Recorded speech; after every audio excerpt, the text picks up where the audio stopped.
Magandang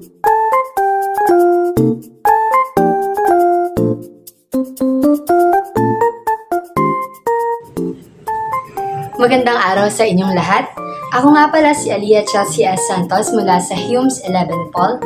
Ngayong araw ay tuturuan ko kayo kung paano magtimpla ng inumin na malamang ay patok na patok ngayong tag-init. Ang iced coffee.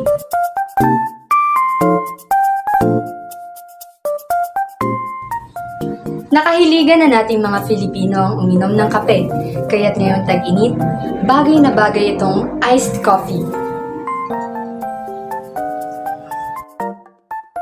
Narito ang kasangkapan na ating kakailanganin sa pagtimpla ng iced coffee.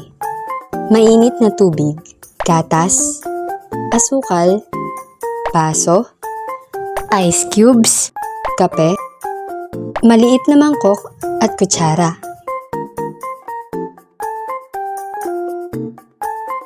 Ang unang hakbang ay ihanda ang baso at lagyan ito ng 2 kutsara ng gatas.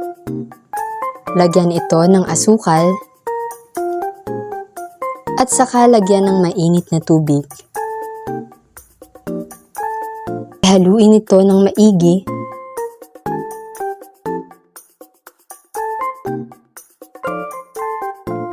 Pangalawang hakbang, itabi muna ang tinimplang gatas at ihanda na ang maliit na mangkok at kutsara.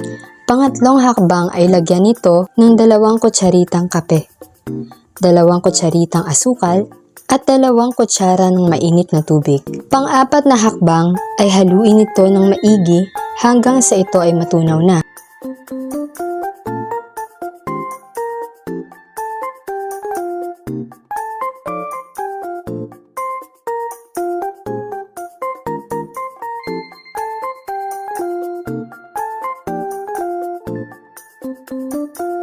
Pang-5 hakbang ay itabi muna ang tinimpla, ihanda muli ang baso, at punan ito ng ice cubes.